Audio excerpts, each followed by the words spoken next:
الحمد لله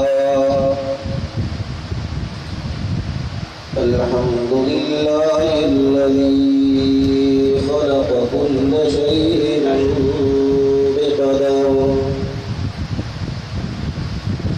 وغفر ذنوب المستغفرين لا سيما بسحر الذين مفاتيح الرحمة ومصابيح الغرر وأشهد أن لا إله إلا الله وأن محمد أفضل البشر محمد أطيب البشر محمد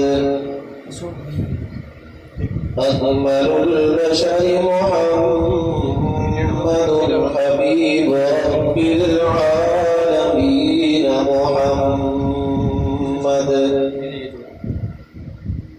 جد الحسن محمد وجد الحسين محمد سيد الثقلين محمد إمام القبلتين محمد بدر الدجى محمد خير الورى محمد وصل على سيد الرسل والأمم وعلى آله وأصحابه سيد الهادين في العرب والعجم رضيت بالله ربا